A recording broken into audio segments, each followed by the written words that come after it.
nouveau bilan lecture et c'est parti. On commence chez De Saxus avec le premier volume de la série La Malédiction des Eaux d'Argent. J'ai décidé de lire ce tome parce que le second volume est sorti et il était temps pour moi de savoir si cette lecture me plaisait ou non. Je l'ai acheté il y a très longtemps et en relisant le synopsis, en le sortant de ma pile à lire, je me suis dit « Ah !» Pas sûr que ça me plaise tant que ça a pas l'air si original. En tout cas, pour l'édition reliée, franchement, c'est pas la plus jolie avec Excalibur juste ici, qu'on retrouve encore sur la jaquette. Finalement, le mieux, c'est la couverture et surtout la quatrième de couverture de cette édition reliée que je trouve très jolie, avec un petit effet argenté. Juste là, une jolie vague. Voilà, je trouvais ça très joli et la carte à l'intérieur de la jaquette, ça c'est toujours appréciable.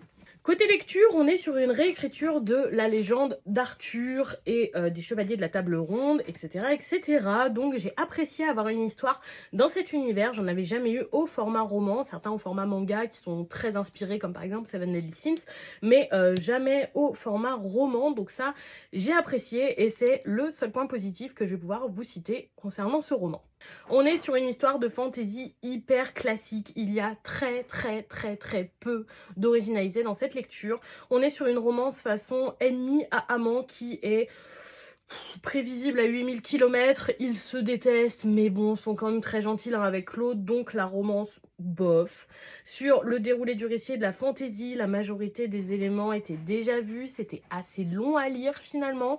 J'ai pas du tout accroché à la protagoniste, fan ultime de son frère qui se voile la face un maximum durant toute la lecture.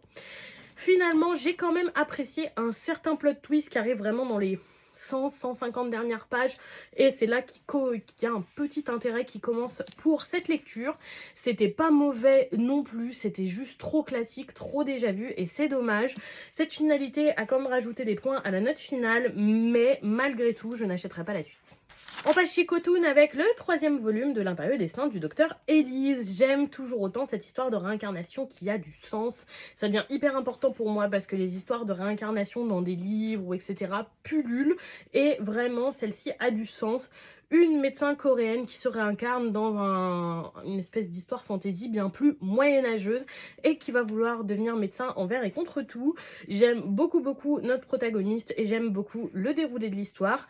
Ce tome était un petit peu plus axé sur la politique, etc. Et franchement, c'était agréable.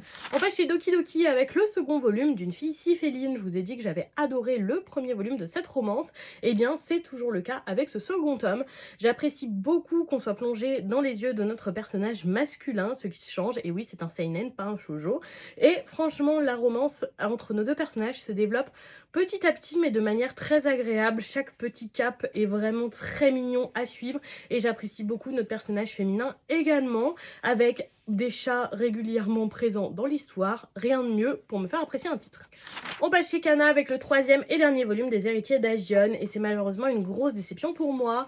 J'aimais beaucoup ce titre, pas forcément grâce à sa protagoniste qui me plaisait sans plus, mais surtout grâce à son univers hyper original et son intrigue qu'il était tout autant. Malheureusement, le titre n'a pas rencontré le succès attendu et est arrêté à ce troisième tome, ce qui fait que la fin est très abrupte avec de nombreuses questions qui restent en suspens et c'est trop dommage parce que jusqu'ici j'avais vraiment adoré, mais je peux pas dire que j'ai apprécié ce tome parce que la fin pour moi est bien trop prématurée, même si on en connaît les raisons. On termine chez Kyun avec Phantom Buster, le premier volume, un titre dont on a beaucoup entendu parler et je comprends déjà pourquoi. C'est typiquement le genre de titres mainstream qui sont très populaires, donc je suis pas du tout étonnée que beaucoup de gens l'apprécient. C'est du shonen neketsu très classique, avec une pointe d'humour bien maîtrisée et presque omniprésente. C'est parfaitement ce qui marche, ce qui est populaire et ce qui va fonctionner.